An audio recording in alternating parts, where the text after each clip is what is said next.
Tá filmando também? Ah, tá. Oi? Bom, Você cortou. vamos orar. Vai.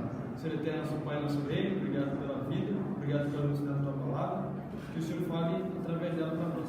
Eu te peço, em nome de Jesus, amém. Muito bem, a gente está falando um pouco esse semestre sobre as alianças, não é verdade? É verdade. E estamos continuando um ciclo, começamos já 2 debates atrás, falando um pouco sobre o conceito de aliança. Dava para passar 20 anos. Fecha a porta aí. Não tem porta. Semana passada a gente falou sobre a aliança do Éden. E eu gostaria de perguntar para vocês: o que vocês lembram sobre a semana passada sobre a aliança do Éden? O que ficou marcado na cabeça de vocês? Se gostaria de compartilhar para a gente começar com isso. Podem falar, viu? Quantos estavam na semana passada? Voltei. Ninguém tá ligado? Perguntando. Tinha eu que passei a parada. Ó, apresentava, velho. Mas alguém lembra de alguma coisa? Quer comentar alguma coisa que lembra? Uma semana muito tempo, né?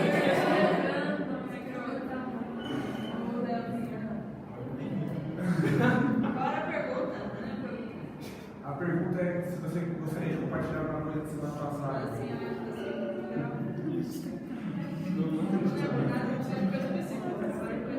Não vale com esse específico. Entendi. Tá bom. A gente viu semana passada um pouco sobre a questão de que, por mais que a palavra aliança não aparecesse na aliança no Éden, ainda assim o contexto de aliança estava lá, né? A gente entende então que o contexto de aliança ele vai além de apenas uma palavra. Então, tipo, a gente vê lá que Deus é o soberano de tudo, né? Ele cria tudo e por isso ele pode dar os termos dessa aliança. O homem ele participa, podem ficar à vontade. O homem participa dessa aliança criada à imagem e semelhança de Deus, né? E Deus ele institui algumas coisas. A gente viu que institui o casamento, institui o sábado também. Lembra que ele falou sobre isso? Eu lembro. Você lembra? Tem até a UTI que você seguiu, né? E Deus ele também ele dá alguns também imperativos para o homem. Que é legal que ele fala para o homem, né? Crescer, multiplicar e encher a terra. O trabalho também, né? Justamente. Os três. Os três que ela falou. O sábado também trabalha, os O três. que é isso, Breno? Fala pra gente. Basicamente são os três aspectos que a gente encontra na primeira aliança e a gente continua desdobrando isso ao longo da história. Porque a gente estava falando um pouquinho sobre como a aliança é universal. E aí esses elementos a gente consegue encontrar na aliança de Deus.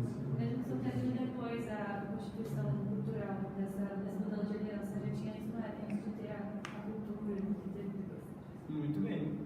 E é legal isso, né? Porque essa é a perspectiva que a gente entra agora para a realidade, né? Deus institui isso tudo, dá o imperativo do homem agora de encher a terra, multiplicar, dominar sobre tudo. Só que quando a gente vai lendo o texto bíblico, o homem ele não quer, ele não parece que ele se separa de Deus, né? Lá no Gênesis 3, a mulher toma as prerrogativas de ser igual a Deus, decidir aquilo que é bom, aquilo que não é, que Deus fazia. Decide que o fruto é bom, toma do fruto, come, Deus expulsa do jardim. E a pergunta agora é, qual vai ser a realidade fora do jardim? Se às vezes vão continuar tentando ser a imagem de Deus ou se afastando mais de Deus, né? Eu queria convidar vocês a abrir a Bíblia, em Gênesis, no capítulo 4.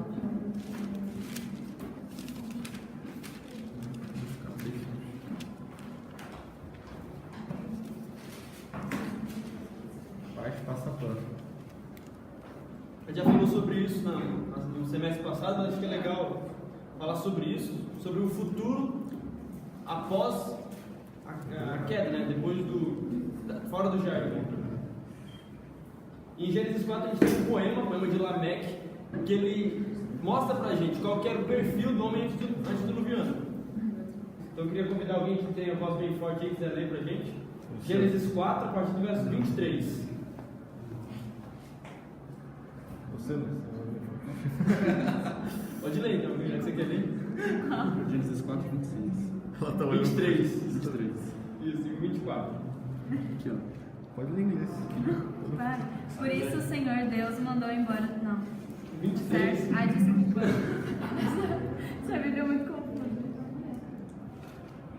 Disse Lameque às suas mulheres: Adá e Zilá, ouçam-me, mulheres de Lameque, escutem minhas palavras. Eu matei um homem porque me feriu, e um menino porque me machucou.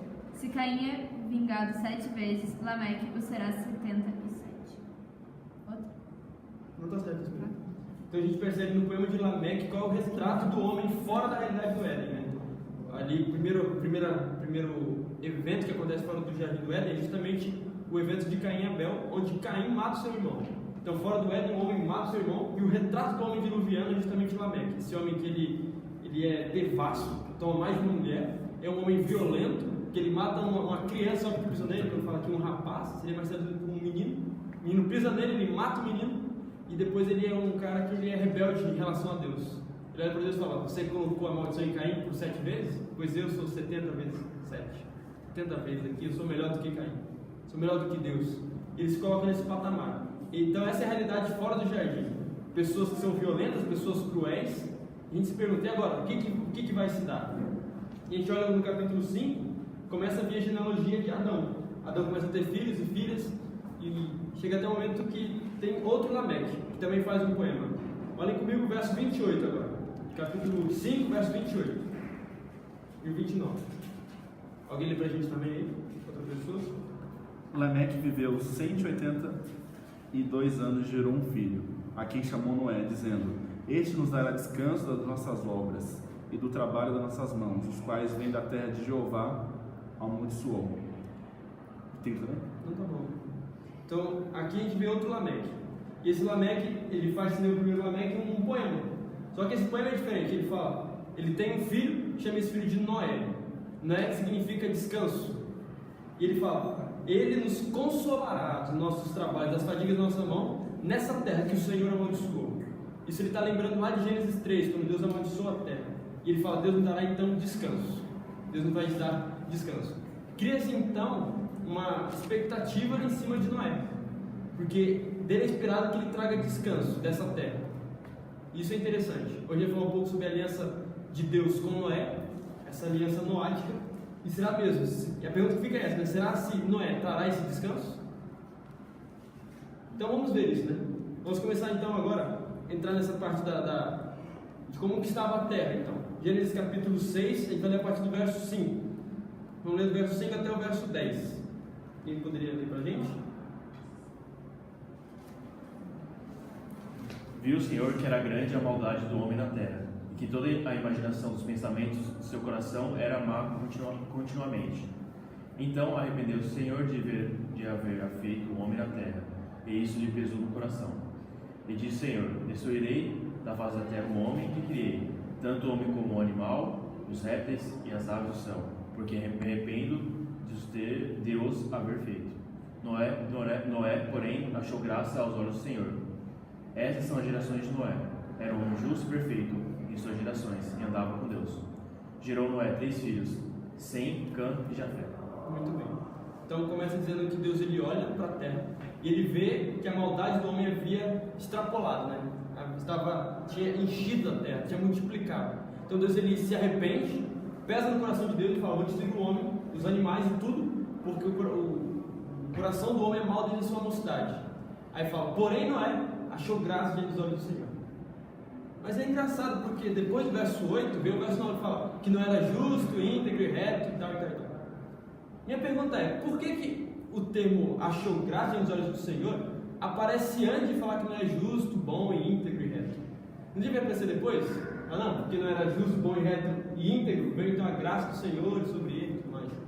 Por que vem antes a graça do que falar que não é justo, santo e bom? O que vocês acham? Não era porque não era justo e bom que isso é graça. Graça porque quem não é, na verdade. Isso é interessante, né? Justamente essa questão. A graça parece que ela vem antes de dizer que não era bom. E isso parece que é o start da história de Noé. Porque ele é colocado em contraste com a geração que ele vivia. Fala de toda uma geração e fala: e Noé, porém, era homem, ele achou graça nos olhos do Senhor. E aí começou de Noé, ele era homem justo, bom e reto. Essa questão da justiça, né? O homem justo é um tema que vem correndo na Bíblia. E o primeiro homem justo é Noé. Um cara que ele é diferente da sua geração, que andava, a gente gosta de falar, na contramão do mundo, né? Nossos discursos. Então a gente percebe esse Noé, que é diferente da sua geração. Vamos continuar então lendo o verso 11. O que diz aí? Verso 11 até o verso 13. A terra. Não. Agora já então. 1, 2, Iluminado. A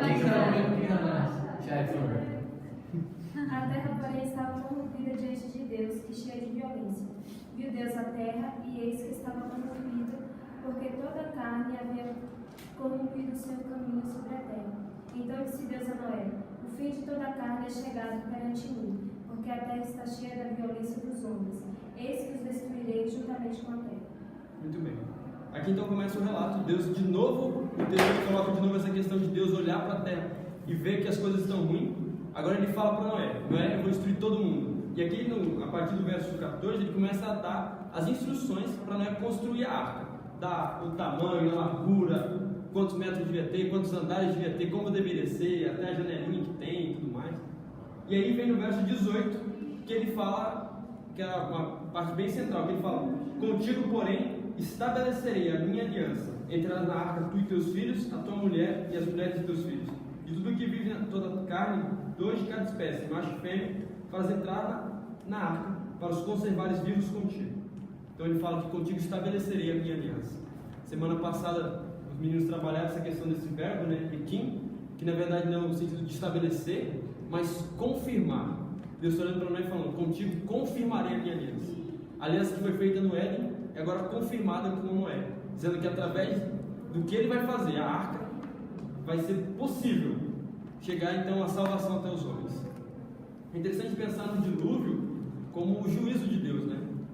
Como o juízo de Deus, porque ele olha para a terra, vê que os homens estão maus, o coração do homem é mau, então ele traz juízo sobre os homens. E o que é o juízo na Bíblia?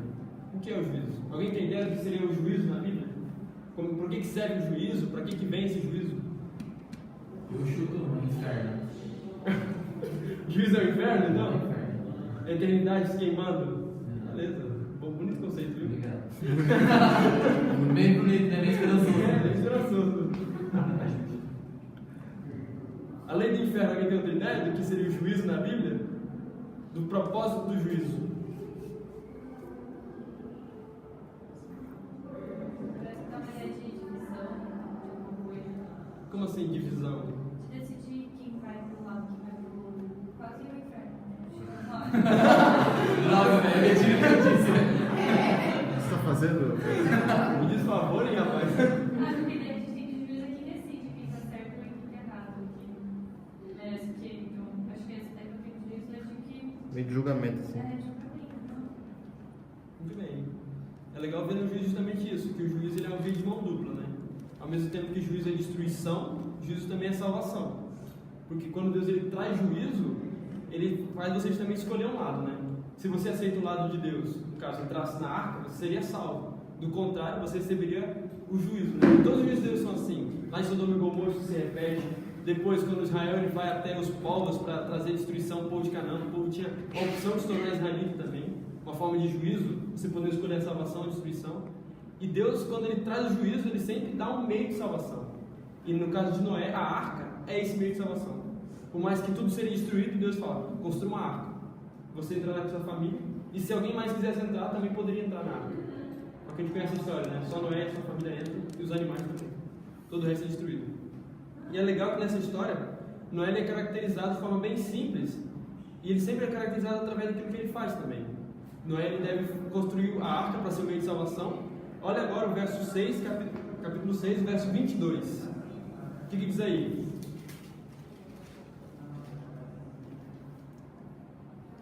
Noé 6, 22. Noé fez tudo exatamente como Deus lhe tinha ordenado. Muito bem.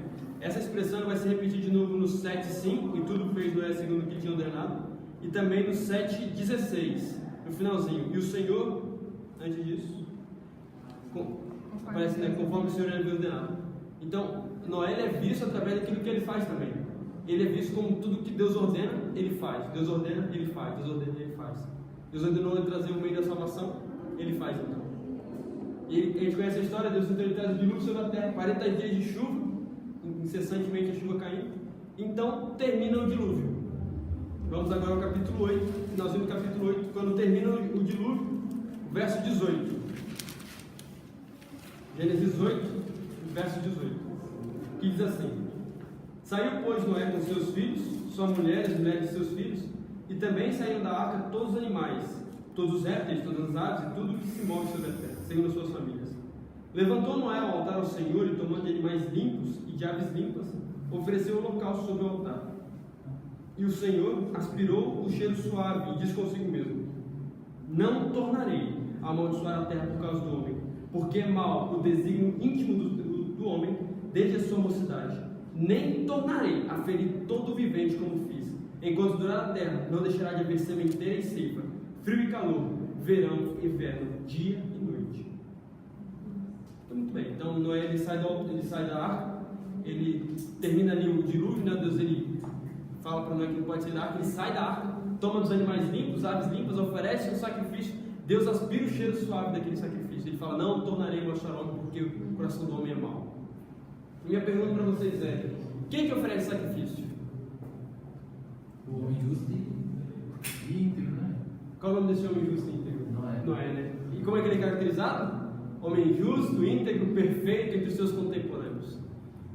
Não deveria ser quando Deus aspirasse o cheiro do sacrifício do homem puro, ímpio, puro, justo e bom, e falar: nossa, não mais seja a terra porque o homem é bom, porque o coração do homem é bom.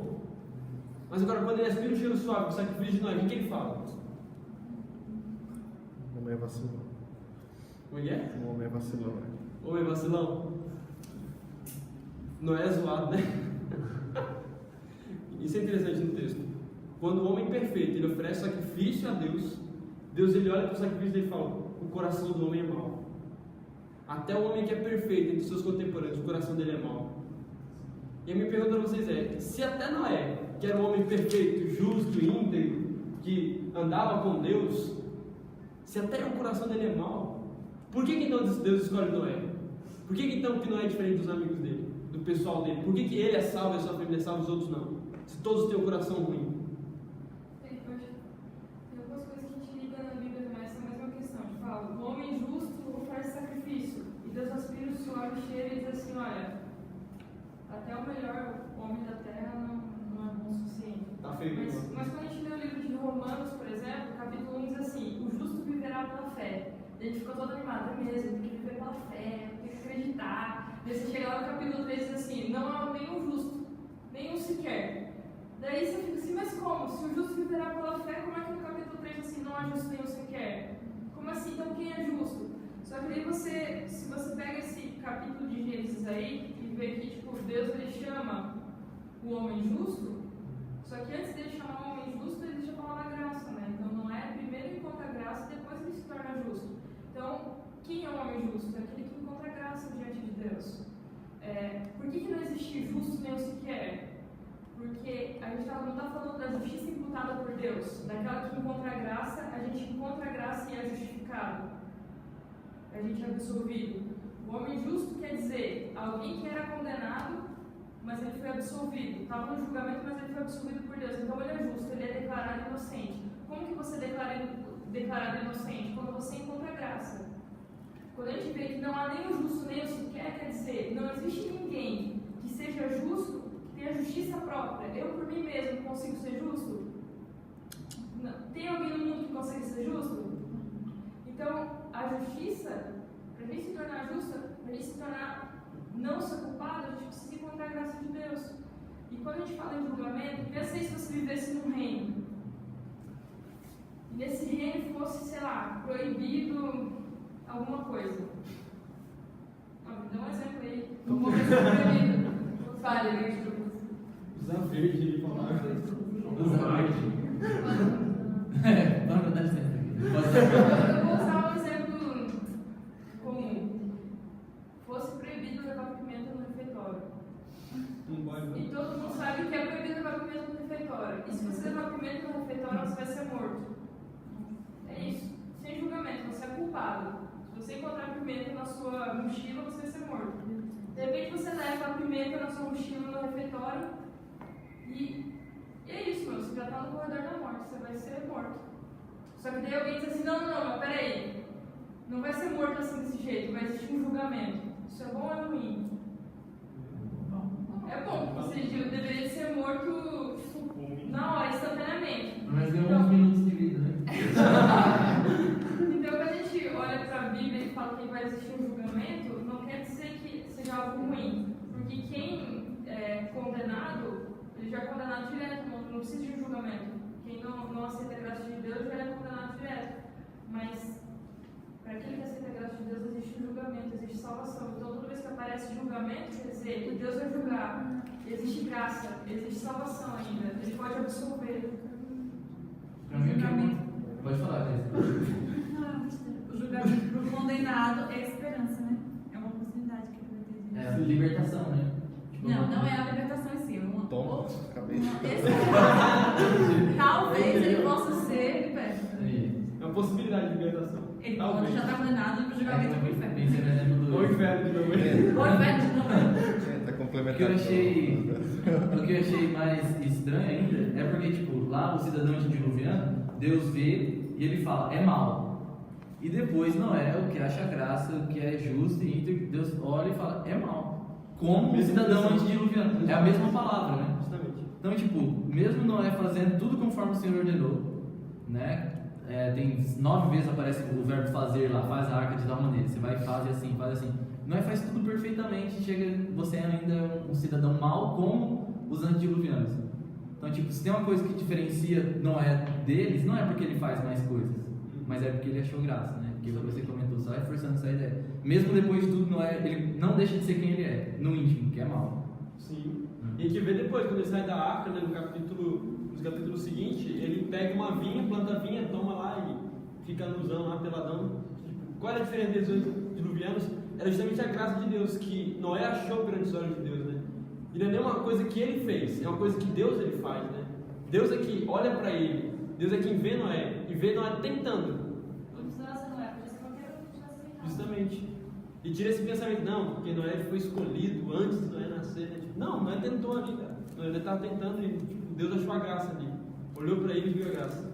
E uma parte importante na história de Noé é que fala que Noé andava com Deus, né? Um paralelo claro com Enoque também. Enoque andava com Deus, Noé também andava com Deus. Isso é um processo de vida, né? Uma vida um evento que acontece, de você andar com Deus sempre. E a história continua, né? Depois que Noé sai da arca, oferece sacrifício, Deus ele fala, a vida vai continuar a parte do homem. Por mais que o homem seja mau, seu coração seja mau, ainda assim vai continuar tendo dia, noite, inverno, verão, a sementeira, a ceifa e tudo mais. E ele então estabelece a aliança no capítulo 9. Então ele começa o capítulo 9 dizendo, abençoou Deus a Noé e seus filhos e lhe disse, sede fecundos, multiplicai-vos e enchei a terra.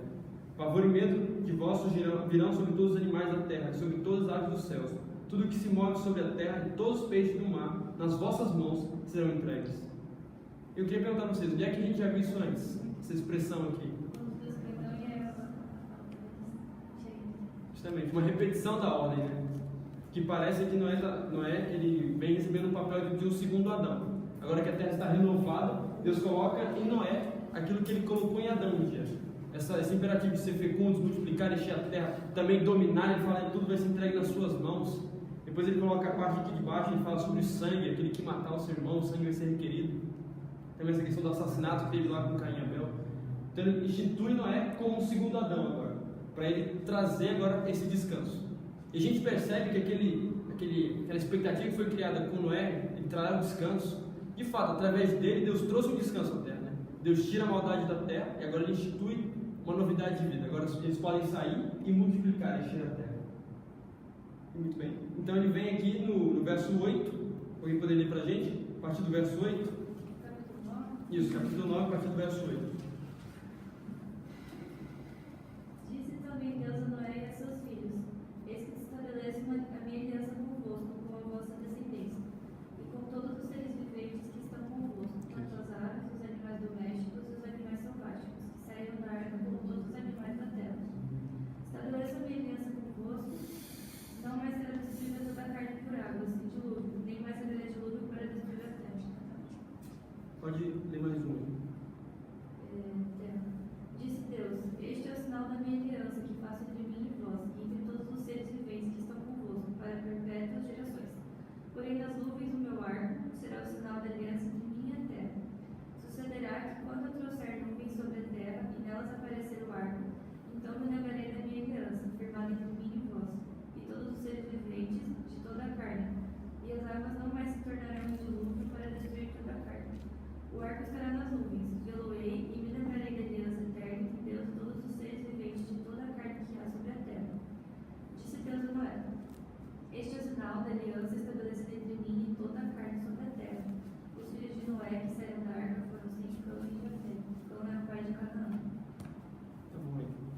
bem, eu queria perguntar para vocês. Deus estabelece então a aliança dele. E com quem que Deus estabelece a aliança? Com a carne, todo mundo. Geral. Com geral, né? Exatamente. A aliança não é só estabelecida com Noé, mas é uma aliança universal, estabelecida com toda a descendência, a carne, Deus estabelece com os animais, as aves, os peixes e tudo mais. Então essa aliança é com geral, né? A galera toda. Como? Com a vida toda. Justamente, com a vida toda. E ele fala que ele não mais destruirá a terra por dilúvio. E ele fala que ele vai colocar um sinal. E qual que é o sinal que ele coloca? O arco-íris. Muito bem, ele fala sobre o arco que ele vai ver no céu, né? Quando ele trouxer águas vier sobre as nuvens, ele verá o seu arco no céu.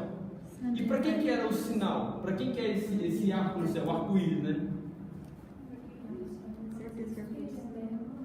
Como? Para mostrar que nunca mais iria destruir a terra com água.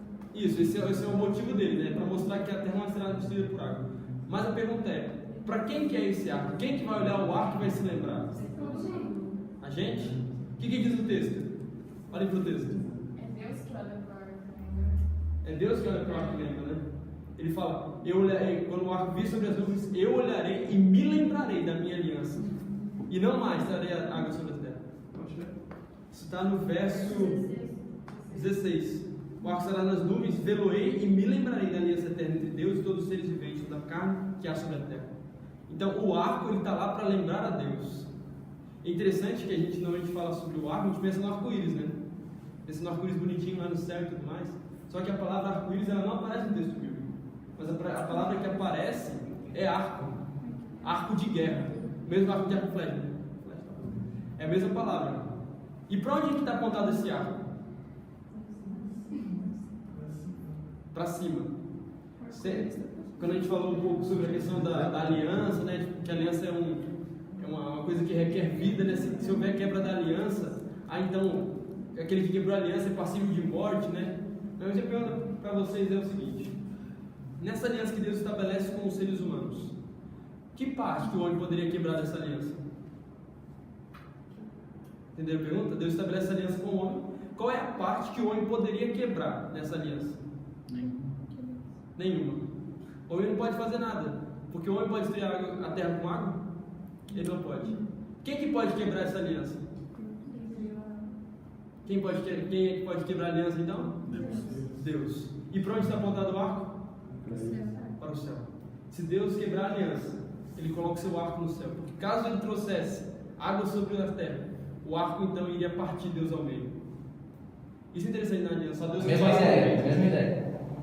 O homem, ele não tem. Qual é a parte do homem nessa aliança? A parte do homem é só a vida do homem. Porque Deus ele promete: eu não trarei o dilúvio de novo. E se eu trouxer, a minha vida está em risco. O homem não. É como se o homem estivesse ali só por estar mesmo. Porque a parte importante da aliança é Deus que promete, é Deus que coloca a sua vida, e a vida dele é a garantia de que não mais haverá destruição.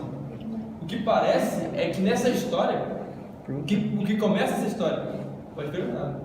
A questão é por que mudou. Não. É isso que você falou? Ah, tá. Eu achei que você estava Mudou o falando. quê? É que eu mudei do iPad celular que acabou o storage. Eu achei que era uma pergunta teológica. Desculpa, Lari. Fiz dúvida, né? Muito bem. O que parece que na história de Noé, o ponto importante, na verdade, é o que começou a história de Noé. Porém, Noé achou graça diante dos olhos de Deus. A graça parece que é o ponto central da história de Noé. Porque é ela quem escolhe Noé, é ela que mantém Noé na arca, e depois que Noé sai da arca, é ela que vai manter a vida apesar do homem. Porque a história de Noé não tem nada a ver com os homens. A contribuição dos homens na história de Noé justamente é a maldade dos homens. Por isso que Deus trará o dilúvio. Só que depois é a graça de Deus que ela traz no final uma resposta. Que apesar de tudo que o homem faz, a vida vai continuar. E Deus não mais destruirá o mundo com água, porque a sua vida agora é a garantia de que será continuada a vida. Pode comentar. Desculpa interromper o apelo. Não é. Eu acho bem interessante esse paradigma, porque acho que a gente nem comentou na semana passada que a aliança é quebrada, não é? Né? A gente só comentou da aliança, falou que ela é quebrada em Gênesis 3, e a maldição da aliança, da quebra da aliança de Gênesis 3 qual que era? Era a morte, né? Aí já discutiu várias vezes o que acontece no Gênesis 3, Gênesis 4, etc e tal, mas o fato é que essa maldição da aliança ela não é acarretada, né? Deus não mata o homem de fato. E no progredir da narrativa a gente percebe que ao homem não ser morto, ao ele se multiplicar, a gente percebe que o homem sendo multiplicando-se longe de Deus, prospera só injustiça e mais morte, mais sofrimento e mais destruição. Aí fica, pelo menos a minha cabeça, depois como leitor, ficou de maneira assim. A ideia mais ou menos é por que manter vivo esse ser que só prospera o sofrimento? Que é uma pergunta que no livro do irmão Karamazov vai ser construído bastante vezes. Por que a ideia mais ou menos é a vida humana está estando em sofrimento, por que mantê-la? Isso é uma pergunta, eu acho que desenvolvida no Corpo de Gênesis. E ela também é respondida de certa forma. Porque aí Deus vem e age. E depois da aliança ser quebrada, e você percebe que o ser humano ele merece a morte e a destruição, você vê um Deus que ele não desiste da humanidade. Sacou? E ele mesmo toma sobre si a prerrogativa de manter a aliança que foi quebrada lá no Éden. É isso que eu vejo, esse paradigma para mim que é demonstrado na primeira aliança na primeira tentativa de restabelecer a aliança pós-quebra da aliança. Tentativa de Deus, marca esse paradigma de um Deus em busca do homem, certo? Apesar do homem ser vacilão, que a gente vê que não tinha nada de especial inerente a ele, né? E a gente vê que o homem é marcado com essa maldade inerente, tipo assim, ele nasce dessa forma, ele vai viver dessa forma. A gente vê um Deus que não desiste. E é legal que a graça é uma vida de mão dupla, né? Porque, por mais seja Deus em busca do homem, ainda assim Deus espera uma resposta do homem, né? A aliança é isso, né? A resposta. Justamente. A aliança é a resposta. Deus ele vai e firma a aliança. Agora, resta ao homem fazer como Noé e Enoque fizeram, né? E Noé andava com Deus, Enoque andava com Deus. Porque não adianta só Deus ir em busca de nós e a gente ficar vivendo nossas vidas promíscuas e tudo mais. Se a gente não aceitar a aliança dele e andar com ele, né? Uma coisa que me chamou a atenção, não sei se é relevante, mas eu achei interessante, assim, que fala que Deus coloca o arco para que ele se lembre. Tipo, Deus não precisa se lembrar das coisas que ele faz, né? Ele sabe, né? Ele não esquece. Então, eu imagino que ele tenha feito isso, mais esse pacto, assim, dessa forma, para que ficasse mais compreensível para a gente, né? Para que a gente entendesse toda essa situação do pacto que ele fez. É legal você falou, né, da questão do lembrar, né? Deus não se esquece demais. Olha só no capítulo 8, verso 1.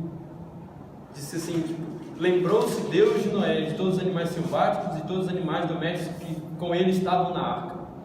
Deus não se esquece, mas fala que Deus se lembrou de Noé na arca. Também essa palavra aparece em Êxodo, no capítulo 1, quando o povo de Israel clama a Deus, fala que Deus ele ouve o clamor de Israel e se lembra da sua aliança com Abraão, Isaac e Jacó. Justamente, né? Ele ouve o clamor, se lembra da aliança, ele olha para o povo e se atenta. Então a gente pergunta, não, mas Deus se esqueceu do povo, Deus se esqueceu de Noé, precisa do arco no céu para Deus se lembrar? É que tem nossa concepção do que significa lembrar, né? Pelo menos quem tem nossa mente ocidental, né? Que lembrar, tinha esquecido, lembrei de um negócio que tinha esquecido. Mas a gente percebe que sempre parece um texto bíblico a ideia de lembrar, e tanto quando a gente é exortado a lembrar, está intimamente relacionado com a ideia de agir. Justamente. Lembrar é agir a respeito do que eu me lembrei. Não é, esqueci, me liguei agora. Não, tipo, eu me lembrei, vou agir. No caso de Noé, Deus se lembra e as datas de Deus secam. Ele se lembra para agir. Exato. Eu acho que isso para mim lembra muito relacionamento, porque a aliança quer dizer relacionamento. Então, quando você citou Êxodo 2:24, Deus ouviu o clamor do povo que estava lá no Egito. E lá depois, no capítulo 19, verso 5, Deus fala assim: se vocês quiserem ser meu povo, vocês têm que ouvir os meus estatutos.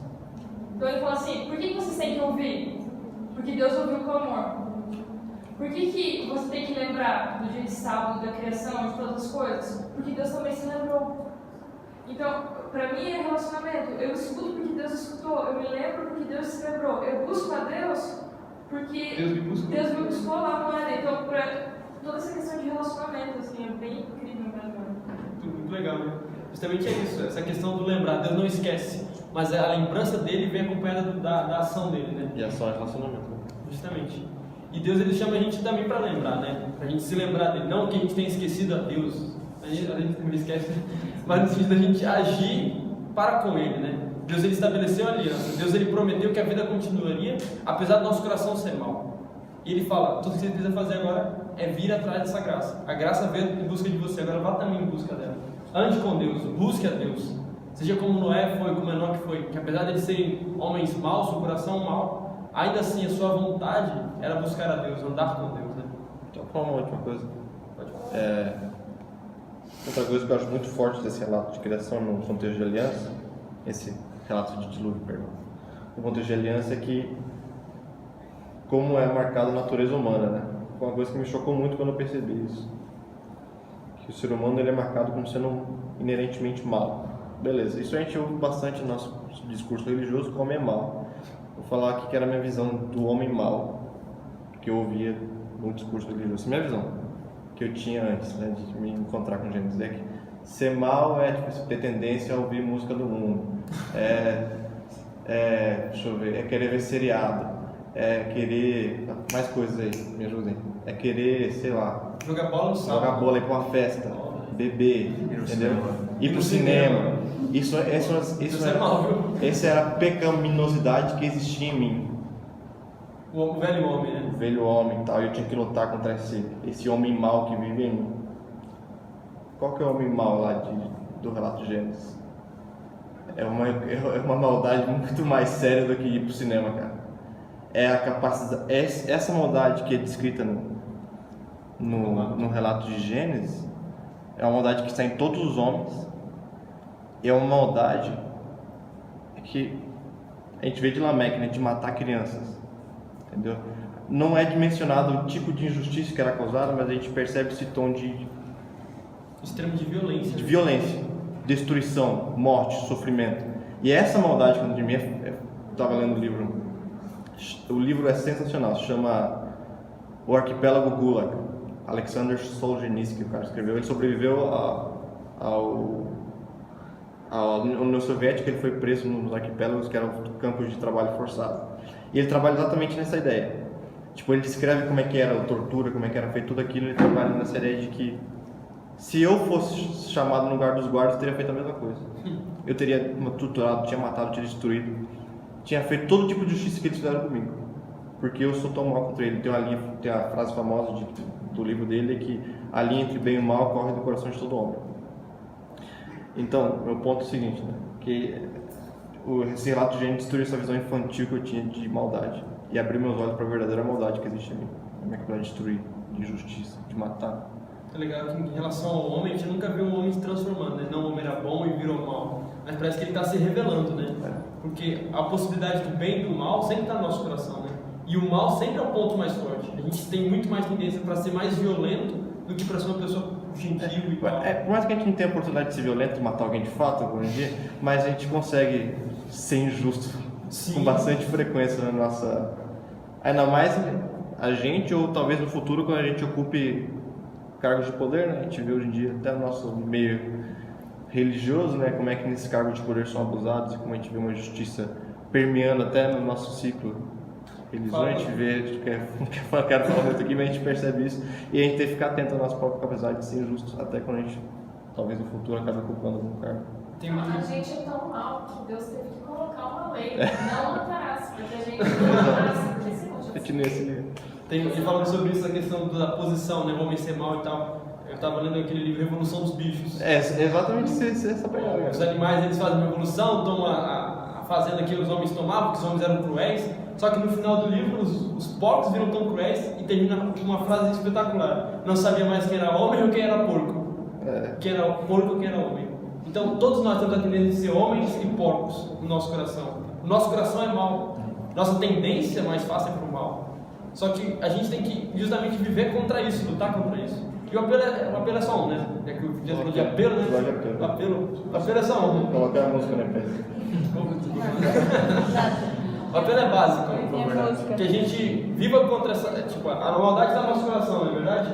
Só que Deus também derramou a graça dele. Ele abriu a porta para uma nova possibilidade, a possibilidade de andar com ele. Então que a gente ande com ele, que a gente viva baseado na vida que ele permitiu que a gente viva. Que a gente viva tentando andar com Ele, porque é isso que Ele pediu da gente. Amém? Amém. Vamos levantar e fazer... Levantar. Não, brincadeira. Vamos orar então para terminar. Senhor nosso Deus, nosso Pai, obrigado, Senhor, pela Tua palavra. Obrigado que através dela percebemos quem nós somos, homens e mulheres maus, e pedimos, Senhor, que você nos transforme a imagem, Senhor, da Tua imagem, Pai. Sejamos pessoas boas, pessoas que amem e que buscamos, Senhor, cada dia mais a Tua face. Permita-nos andar contigo cada dia, se eu te peço em nome de Jesus. Amém. Amém.